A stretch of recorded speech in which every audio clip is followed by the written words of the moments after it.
Good morning everyone. देखो आज अपन है ना ये चैप्टर करते हैं अपना लॉजिकल रीजनिंग का, number ranking and time sequence test.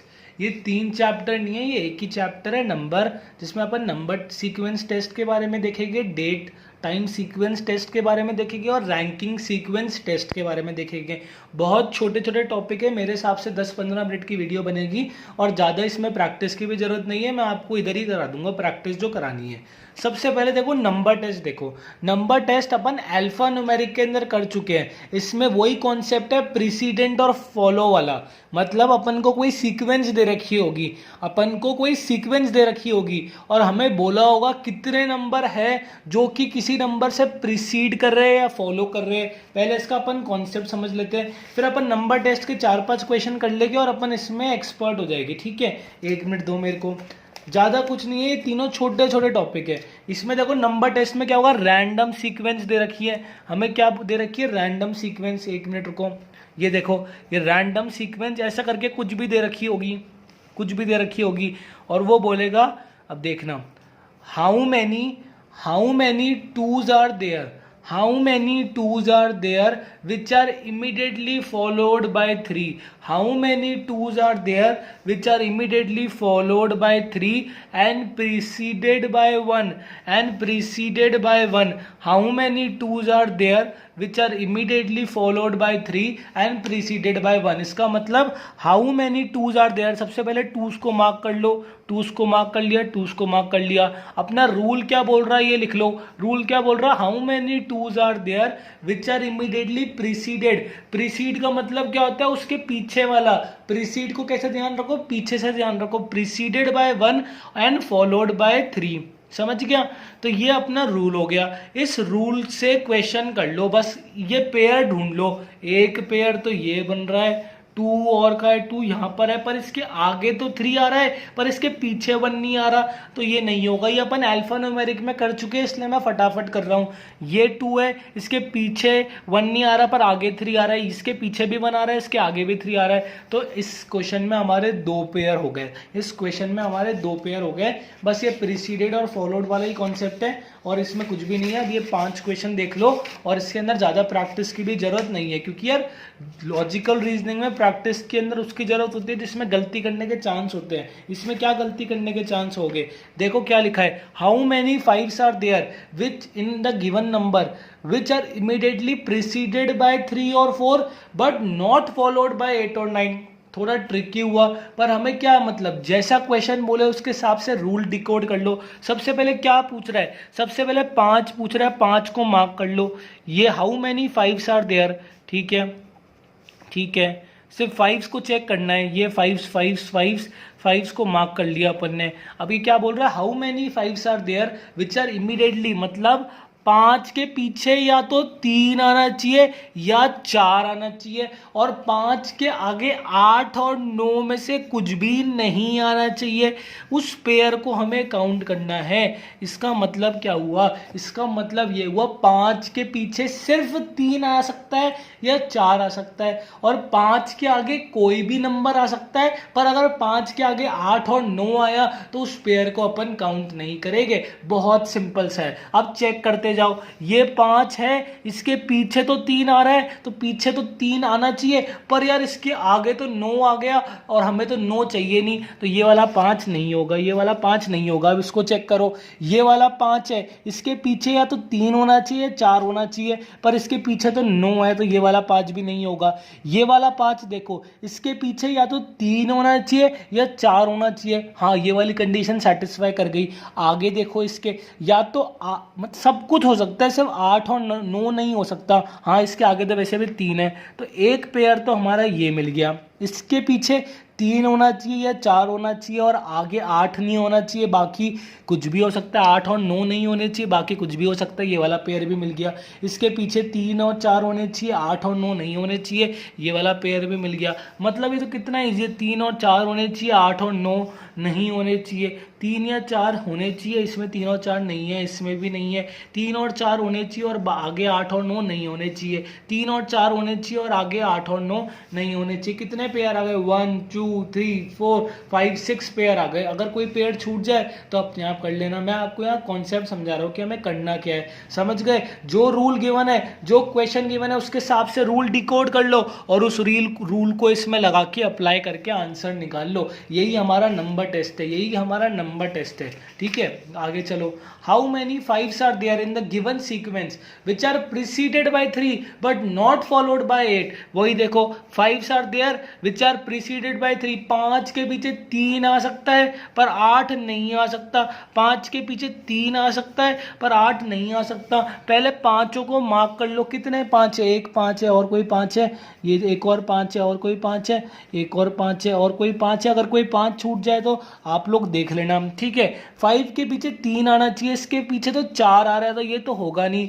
5 के पीछे 3 आना चाहिए और आगे 8 नहीं आना चाहिए, इसके आगे तो 1 आ रहा है तो ये हमारा एक पेयर हो गया, ठीक है। और 5 देखो, 5 के पीछे 3 आना चाहिए और 8 नहीं आना चाहिए, इसमें 8 आ गया, 8 की वजह से ये वाला पेयर अपन काउंट नहीं करेंगे। 5 के पीछे 3 आना चाहिए और आगे 8 नहीं आना चाहिए और ये वाला पेयर भी काउंट कर लेंगे। तो आंसर क्या हो गया, 2 पेयर हो गए, समझ गए।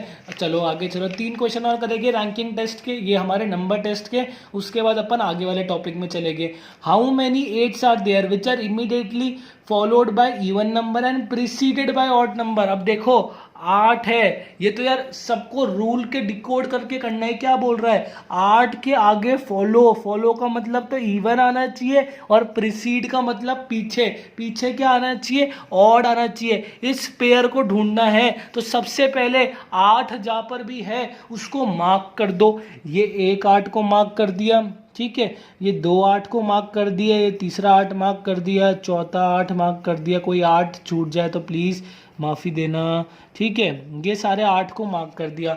अब इसके आगे इवन होना चाहिए और पीछे ऑड होना चाहिए। इसके आगे इवन है और इसके पीछे ऑड है तो ये वाला पेयर हो गया। इसके आगे इवन नहीं है तो ये पेयर नहीं हुआ, इसके आगे इवन नहीं है, ये पेयर नहीं हुआ, इसके आगे इवन नहीं है, पेयर नहीं हुआ, इसके आगे इवन है और पीछे ऑड है, ये पेयर हो गया। इसके आगे इवन नहीं है, ये पेयर नहीं हुआ, इसके आगे इवन नहीं है, पेयर नहीं हुआ, इसके आगे इवन है, इसके पीछे ऑड है, पेयर हो गया। इसके आगे इवन है और इसके पीछे ऑड है तो हमारे कितने पेयर हो गए, काउंट कर लो, 1 पेयर, 2 पेयर, 3 पेयर, 4 पेयर। ऐसे करके हमारे इस क्वेश्चन में 4 पेयर हो गए। मतलब जो भी क्वेश्चन बोलते जाए उसके हिसाब से रूल डिकोड कर लो और उसको रूल को सीरीज में अप्लाई करके आंसर निकाल दो, ठीक है। अब देखो नंबर टेस्ट के अंदर ये तो टाइप 1 हो गया और यही हमारा मॉड्यूल में गिवन है, पर हो सकता है ये टाइप 2 जैसे क्वेश्चन है और ये भी बहुत ईजी है तो 1-2 क्वेश्चन करने से कोई दिक्कत नहीं है, ठीक है। ऐसे वाले क्वेश्चन बहुत कॉमन है इसलिए मैं करा रहा हूँ। अब देखो मेरी बात, इसमें क्या है, अपन को 6 अलग अलग नंबर दे रखे हैं, अपन को 6 अलग अलग नंबर दे रखे हैं और क्या बोल रहा है, if in each number the first and the last digit are interchanged then which of the following will be the second highest number. ये सभी भी नंबर टेस्ट के अंदर ही इंक्लूड होते हैं। ये क्या बोल रहा है कि हमारे पास क्या है, 589, 1 मिनट रुको मैं लिख लूँ, 654, 953 और 783। ये बोल रहा है सबके फर्स्ट और थर्ड डिजिट इंटरचेंज कर दो। क्या लिखा है, first and the last digit, last digit मतलब थर्ड डिजिट को इंटरचेंज कर दो। इंटरचेंज करा, ये तो हो गया 984, ये हो गया 145, ये हो गया 456, ये हो गया 359 और ये हो गया 387। समझ में आया। अब ये हमारे 5 न्यू नंबर आ गए, 5 न्यू नंबर आ गए। अब ये क्या बोल रहा है, विच of the following will be the second highest number. Second highest number कौन सा है, डिसेंडिंग ऑर्डर में अरेंज कर दो। फर्स्ट हाईएस्ट तो ये है और सेकंड हाईएस्ट हमारा कौन सा है, ये 456 सेकंड हाईएस्ट है। 456 का ओरिजिनल नंबर क्या था, 654 आंसर होगा। समझ में आया नहीं समझ में आया, दोबारा बताऊं, चलो दोबारा बताता हूं। कोई सीरीज गिवन है, कोई 6-7 नंबर गिवन है और हमें बोल रहा है अगर फर्स्ट और उसका थर्ड डिजिट को इंटरचेंज कर दिया तो जो नंबर आएंगे उसमें सेकंड हाईएस्ट नंबर कौन सा होगा। हमने सबको इंटरचेंज कर दिया, उसके बाद हमने इसको डिसेंडिंग ऑर्डर में अरेंज करा तो सेकंड हाईएस्ट नंबर कौन सा हुआ, 456 हुआ, पर उसका ओरिजिनल नंबर कौन सा था? ऑप्शन में तो ओरिजिनल नंबर गिवन हो गए, कोई आपको 456 थोड़ी देगा। ऑप्शन में तो ओरिजिनल जो उनकी सीरीज है वो गिवन होगी, तो आंसर निकला 456, ओरिजिनल क्या था 654, तो आंसर क्या हो गया 654। बस नंबर टेस्ट यही है। एक और क्वेश्चन करो फिर अपन आगे चलते हैं, बहुत छोटे छोटे टॉपिक है, इनमें ज़्यादा टाइम नहीं लगाना, ठीक है। अब each number all the 3 digit are arrange in descending order. अब सॉरी ये दिखा नहीं, सॉरी, हाँ देखो, मतलब इसमें क्या है कि जो नंबर दे रखे हैं उनके अंदर की डिजिट्स को इस बार डिसेंडिंग ऑर्डर में अरेंज करके फिर वो पुरानी वाली चीज़ें पूछ रहा है कि कौन हाईएस्ट है कौन लोएस्ट है। डिसेंडिंग ऑर्डर मतलब बड़े से छोटा, डिसेंडिंग ऑर्डर मतलब बड़े से छोटा। इन सबको बड़े से छोटे में अरेंज कर दो, ये तो ऑटोमेटिकली अरेंज है। इसको बड़े से छोटे में अरेंज कर दो, इसको बड़े से छोटे में अरेंज कर दो, इसको बड़े से छोटे में अरेंज कर दो, और इसको बड़े से छोटे में अरेंज कर दो। आपने इसको बड़े से छोटे में अरेंज कर दिया तो हमारे ये आए नई सीरीज। अभी क्या बोल रहा है, विच of the following will be the third highest number. तो अब इसको अरेंज करो, डिसेंडिंग ऑर्डर में इसको अरेंज करो। हमने पहले सीरीज को जैसा उसने रूल बोला कि if in each number all the 3 digits are arrange in descending order, वैसे हमने अरेंज कर दिया।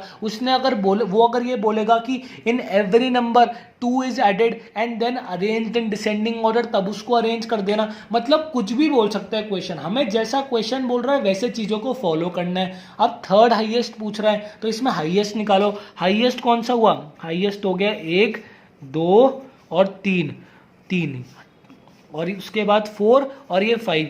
ये हमने डिसेंडिंग ऑर्डर में अरेंज कर दिया। अब क्या पूछ रहा है, थर्ड हाईएस्ट नंबर कौन सा है? 972। इसका ओरिजिनल नंबर क्या था? इसका ओरिजिनल नंबर भी 972 था, तो आंसर हम आ गया 972। आंसर हमारा आ गया 972। बस नंबर टेस्ट में यही है, एक बार और दोबारा देख लो। नंबर टेस्ट के अंदर 3 टेस्ट है हमारे इस चैप्टर में। एक नंबर टेस्ट है जिसमें प्रीसीडेड मतलब पीछे वाला और फॉलोड मतलब आगे वाला, ये अपन चेक कर लेंगे। और उसके बाद क्या है, अगर ये कोई भी 6-7 नंबर गिवन है उसमें आपको बोले कि हर हमारा जो हर नंबर का नंबर है उसमें सब में 1 ऐड कर दिया, उसके बाद डिसेंडिंग ऑर्डर में अरेंज कर दिया, उसके बाद असेंडिंग ऑर्डर में अरेंज कर दिया, 1 और 2 को इंटरचेंज कर दिया, 1 और 3 को इंटरचेंज कर दिया, 1 और 2 को इंटरचेंज कर दिया, सारी 1 डिजिट को रिप्लेस करके 3 से रिप्लेस कर दिया। मतलब कुछ भी बोले हमें उस रूल को अपनी सीरीज में अप्लाई करना है, फिर जो वो बोले असेंडिंग डिसेंडिंग में अरेंज करो वो करना है, उसके बाद जो नंबर आए उसका अपन को ओरिजिनल निकाल के आंसर में पुट कर देना है। ये हमारा नंबर टेस्ट हो गया, ये हमारा नंबर टेस्ट हो गया। अब अपन आगे चलते हैं। देखो आगे क्या है, टाइम एंड सीक्वेंस टेस्ट है। आगे टाइम एंड सीक्वेंस टेस्ट है। इसमें समझो मेरी बात, बहुत इजी क्वेश्चन आएंगे, मतलब एक ही टाइप के क्वेश्चन आने वाले और इतने इजी है कि अगर कॉमन सेंस के करोगे ना, मतलब तुम बिना पढ़े कर सकते हो इन क्वेश्चंस को, बिना पढ़े इन क्वेश्चंस को कर सकते हो। देखो टाइम सीक्वेंस टेस्ट बहुत इजी है। सुखविंदर रिमेंबर्स दैट, इसमें क्या होता है कि कोई बोलता है कि मेरे पापा का बर्थडे 15 के बाद आता है और 20 के पहले आता है, और कोई उसकी सिस्टर बोलेगी कि मेरे पापा का, जो दोनों के पापा सेम है, मेरे पापा का बर्थडे 16 के बाद आता है और 19 से पहले आता है। दोनों की बात को सही मान के उनके पापा का बर्थडे कब आता है ये निकालना होता है। समझ रहे हो? कोई जना तो बोलेगा पापा का बर्थडे 15 से 20 के बीच में आता है, कोई बोलेगा 16 से 19 के बीच में आता है। क्या बोल रहा है वो? बीच में आता है। इसका मतलब क्या हुआ, ना तो 16th को आता है ना 19th को आता है। हो सकता है 17th को आता हो सकता है 18th को आता हो सकता है 16th को आता हो, तो मतलब इनके बीच में आ रहा है। हमें दोनों का कॉमन करके काम करना है। अभी अपन एक क्वेश्चन करेंगे, सब कुछ समझ में आ जाएगा क्या चीज है ये टाइम सीक्वेंस टेस्ट, क्या चीज है समझ में आ जाएगा। देखो, Sukhwinder remembers that his father birthday is between 16 and 19th of June.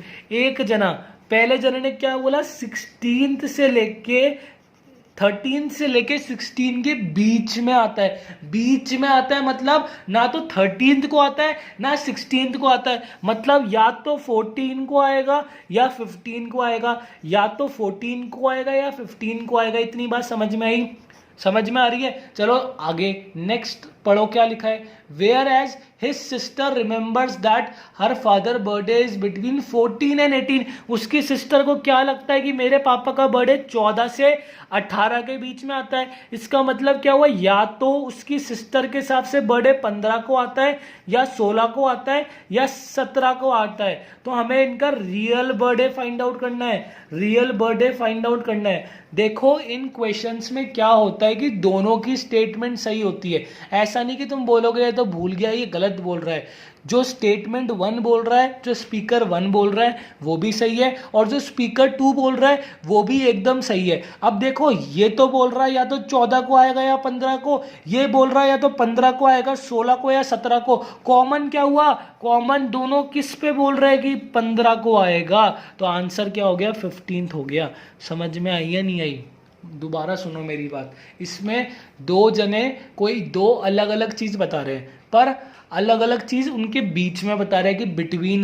Between का मतलब क्या हुआ, अगर वो बोल रहा है कि 13 से 16 के बीच में आएगा तो इसका मतलब है ये नहीं है कि 13 और 16 को आएगा, वो बोल रहे हैं बीच में आएगा। दूसरा स्टेटमेंट कुछ और बोला, हमने दोनों का कॉमन फाइंड आउट कर लिया कि ये भी बोल रहा है 15 को आ सकता है और ये भी बोल रहा है 15 को आ सकता है। इसका मतलब बर्थडे 15 को ही आएगा, क्योंकि हमारे दोनों स्टेटमेंट सही है। दोनों में से कोई ऐसा नहीं बोलोगे कि अरे इसको तो कुछ नहीं आता, इसको तो ये तो ऐसे ही है, हम तो 17 को बर्थडे करेंगे। कर लो 17 को बर्थडे, आंसर तुम्हारा गलत होगा। समझ गए? तो ये हमारा टाइम एंड सीक्वेंस टेस्ट है। चलो इसमें और देखो, टाइम एंड सीक्वेंस टेस्ट में एक और इस टाइप का क्वेश्चन देखो। इसमें क्या लिखा है, सॉरी दिखा नहीं, सॉरी हाँ। Standing on a platform Amit told Sunita that Aligarh was more than 10 kilometre but less than 15 kilometre. क्या बोला, 10 किलोमीटर से ज़्यादा है और 15 से कम है अलीगढ़। कोई प्लेटफॉर्म का नाम है, ठीक है। मतलब या तो 11 है या 12 है या 13 है या 14 है। इतनी बात समझ में आई? या तो 11 है या 12 है, 13 है या 14 है, ठीक है। ये हमारा स्टेटमेंट 1 हो गया। स्टेटमेंट 2 ने क्या बोला, Sunita knew that it was more than 12 but less than 14। Sunita को खुद को ही पता था कि वो कितना है, 1 मिनट रुको, 12 से ज़्यादा है और 14 से कम है। मतलब सुनीता को पता था कि वो 13 ही है और इसने उस चीज़ को वेरीफाई कर लिया, कॉमन निकाल लिया। तो आंसर क्या हो गया, आंसर हमारा 13 किलोमीटर हो गया। आंसर हमारा 13 किलोमीटर हो गया।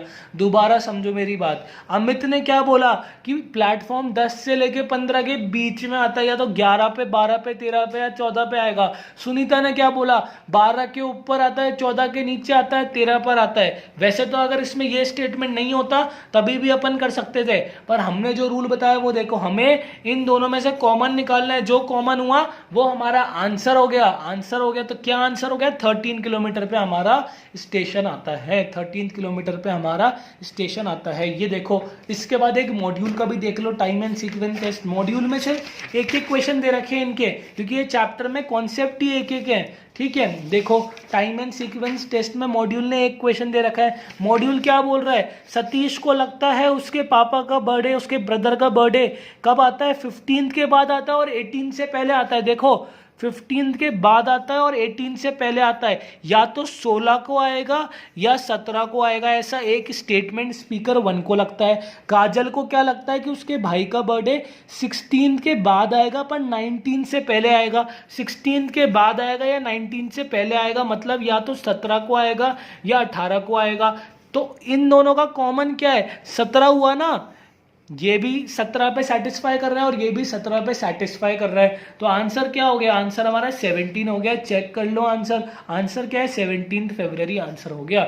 मतलब टाइम एंड सीक्वेंस टेस्ट में क्या करना है, रूल नंबर 1, ऐसे स्टेटमेंट लिख लो कि भाई 15 से 18 के बीच में है तो या तो 16 को होगा, या तो 16 को होगा या 17 को होगा। इस स्टेटमेंट के, इस स्पीकर के हिसाब से या तो 17 को होगा या 18 को होगा। इन दोनों का कॉमन जो निकलेगा वो हमारा टाइम सीक्वेंस टेस्ट के क्वेश्चन का आंसर होएगा। मतलब हमें सॉल्व करने में 30 सेकंड से भी कम टाइम लगेगा अगर हमें कॉन्सेप्ट पता होगा तो। और कॉन्सेप्ट नहीं पता होगा तो लंबी लंबी दिमाग में कैलकुलेशन करते रहोगे कि ये कैसे होगा, ये कैसे होगा, और इतने में अपना टाइम ओवर हो जाएगा CSET के अंदर, हमारे क्वेश्चन छूट जाएंगे। समझ रहे हो? देखो मेरी बात, टाइम एंड सीक्वेंस टेस्ट में जैसे मैंने आपको इसके पहले वाले में 2 टाइप बताया ना, देखो टाइप 1 मॉड्यूल में गिवन है, पर इसमें टाइप 2 भी काफ़ी जनरल है, और टाइप 2 को तो बिना किसी उसके अपन सॉल्व कर सकते हैं। पहले एक चीज़ ध्यान रखो, क्लॉक का कॉन्सेप्ट क्या होता है, अगर 11:08 हो रहे तो हम उसको क्या बोलेंगे, 8 मिनट पास्ट 11।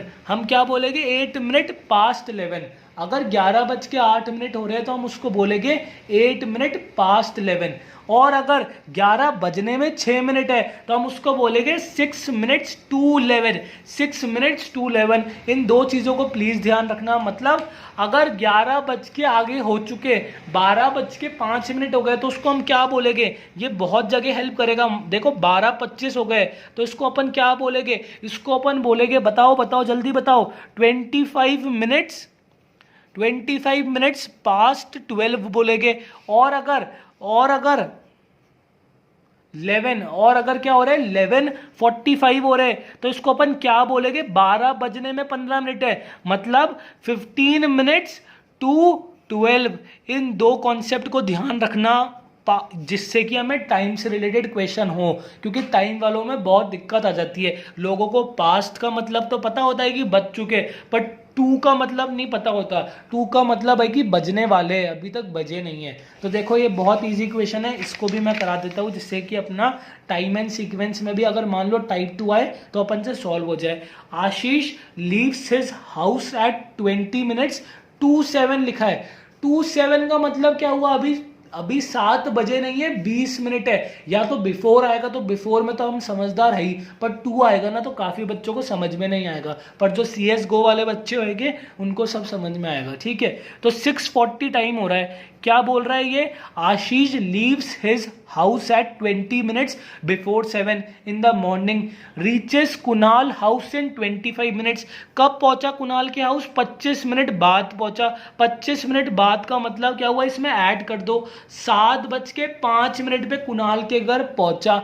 उन्होंने ब्रेकफास्ट 15 मिनट में खत्म करा, ब्रेकफास्ट 15 मिनट में खत्म करा तो 15 मिनट ऐड कर दो। उसके बाद क्या लिखा है, and leave the office which takes another 35 minutes. फिर वो अपने घर से निकले ऑफिस के लिए, उसमें 35 मिनट्स लगे, 35 मिनट्स ऐड कर दो 55। तो वो पूछ रहा है कितने बजे ऑफिस पहुंचे, 7:55 बजे ऑफिस पहुंचे, 7:55 बजे ऑफिस पहुंचे। इसमें कोई दिक्कत है, कॉमन क्वेश्चन है। 7 बजने में 20 मिनट पहले घर से निकला है, उसको 20 मिनट कुछ करने में लगे, 15 मिनट कुछ करने में लगे, 25 मिनट कुछ करने में लगे, फिर ऑफिस पहुंचने में उसको 35 समथिंग मिनट लगे। तो अल्टीमेटली वो बंदा ऑफिस का पूछा।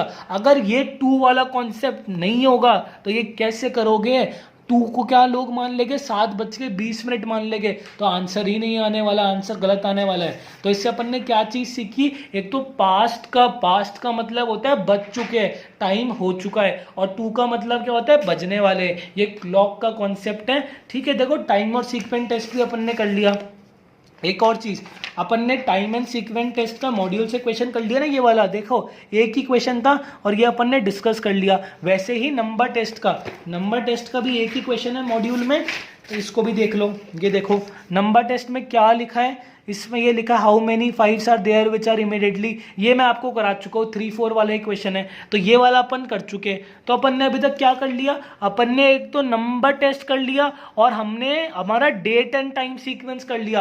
अब रैंकिंग है, मोस्ट प्रोबेबली क्वेश्चन किस में से आएगा, रैंकिंग में से। और बच्चों को रैंकिंग सॉल्व करना ही नहीं आता, बच्चे उंगलियों पे काउंट करते हैं 1 2 3 4 करके बच्चों की जैसे। पर कोई नहीं, CSGO वाले सिखाएंगे आपको, बहुत ईजी है रैंकिंग। मतलब अगर नहीं आता ना तो ऐसा लगेगा यार क्या मतलब लॉजिकल रीजनिंग है, और अगर इसकी रीजनिंग पता होगी तो लगेगा सर वाह बहुत अच्छा आपने रैंकिंग कराया। ठीक है, मतलब 1 सेकंड में कैसे क्वेश्चन होते हैं वो अपन देख लेते हैं। देखो रैंकिंग में क्या होता है, सबसे पहले मैं आपको थोड़ा कॉन्सेप्ट समझाऊँ पेपर में। 1 मिनट रुको, 1 मिनट। हाँ लो, मैंने रजिस्टर में लिखा था, इसको ही समझा देता हूँ। देखो मेरी बात, रैंकिंग के अंदर क्या होता है, रैंकिंग के अंदर क्या होता है कि हमें बोल रखा होगा एक रो के अंदर ए की रैंकिंग लेफ्ट हैंड से कुछ है और राइट हैंड से कुछ है। हमें क्या बोल रखा होगा, हमें ये बोल रखा होगा कि ये एक रो है, इसमें एक जना है, उसका नाम मान लो राम है, राम की रैंकिंग एक्स है, एक्स कोई भी वेरिएबल मान लो,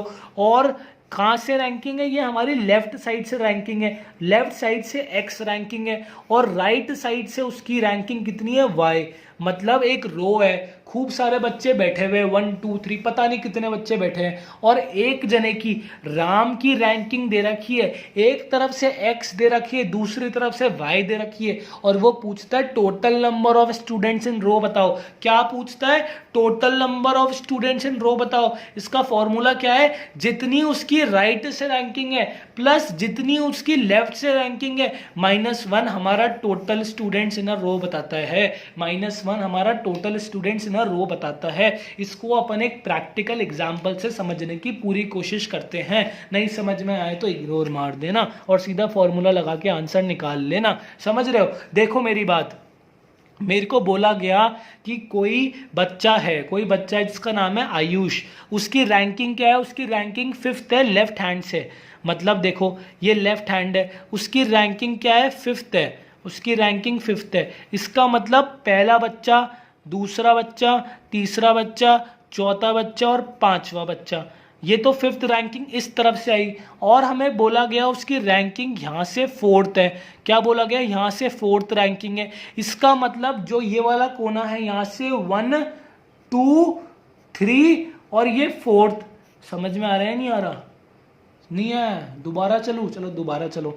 हमें बोला गया यहाँ से 5वीं रैंक पर हमने आयुष को बिठाया है, यहाँ से 5वीं रैंक पे, इधर से लेफ्ट से 5th रैंक पर आयुष को बिठाया है। तो 1 2 3 4 5 5th रैंक में आयुष को बैठा दिया। फिर हमें बोला है कि राइट हैंड से आयुष की रैंकिंग कितनी है, 4th, 1 2 3 4। आयुष जिस सीट पे बैठ जाएगा उसकी सीट थोड़ी बदलेगी, रैंक कितनी है, 4th है, 1 2 3 4। तो टोटल बच्चे कितने हैं, गिनो टोटल बच्चे कितने हैं, 1 बच्चा है, 2 बच्चा है, 3 बच्चा है, 4 बच्चा है, 5 बच्चे, 6 बच्चे, 7 बच्चे, 8 बच्चे, टोटल बच्चे कितने, 8। और अगर हम फॉर्मूला लगाए हमारा, तो 5 + 4 - 1 क्या आया, टोटल बच्चे कितने आए, 8 आए। समझ रहे हो मेरी बात। तुम्हें क्या होगा, क्वेश्चन में तुम्हें डायरेक्ट क्वेश्चन गिवन होगा कि राइट से रैंकिंग कुछ है, लेफ्ट से रैंकिंग कुछ है, तो टोटल स्टूडेंट्स बताओ। या फिर पता है एक और तरीके की क्वेश्चन आ सकते हैं, तुम्हें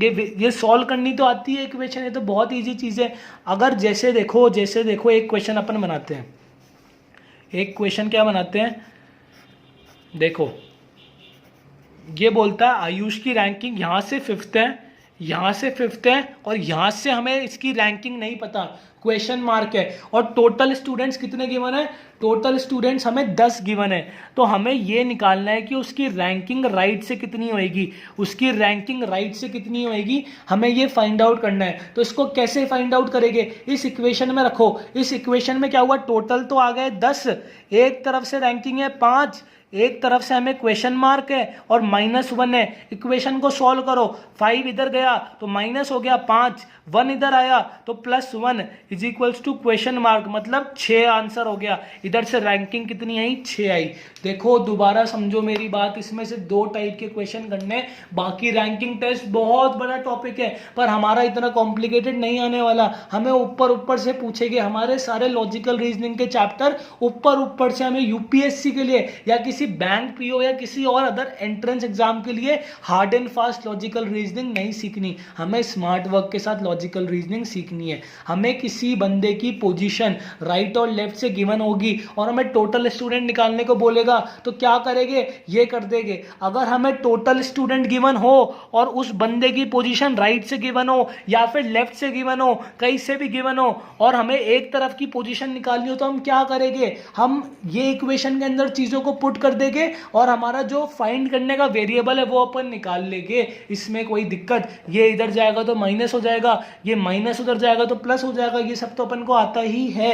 तो यही हमारा रैंकिंग टेस्ट है, यही हमारा रैंकिंग टेस्ट है। एक बार मॉड्यूल के क्वेश्चन देख लो, उसके बाद अपन बाकी के क्वेश्चन देखेंगे। देखो क्या लिखा है, Rohan rank 7th from the top. अब देखो मेरी बात, जैसे कि राइट लेफ्ट की रैंकिंग हो रही है ना, जैसे कि राइट लेफ्ट की रैंकिंग हो रही है, सीएसईटी वाले थोड़े होशियार है, वो क्या करते हैं, वो ऐसे करते हैं कि कोई बंदा है रोहन, उसकी रैंक ऊपर से 7 है और नीचे से उसकी रैंक है 6, टोटल बच्चे कितने होंगे? अरे भाई तुम ऊपर नीचे करो, तुमने ऊपर नीचे क्वेश्चन दिया है, मैं तो इसको राइट लेफ्ट कर दिया, एक सेकंड में देखो ये लो, मैंने उस क्वेश्चन को राइट लेफ्ट कर दिया, उससे थोड़ी कोई फर्क पड़ रहा है कि ऊपर नीचे टॉप टू बॉटम बात कर रहे हैं या राइट टू लेफ्ट बात कर रहे हैं, उससे कोई भी फर्क नहीं पड़ता।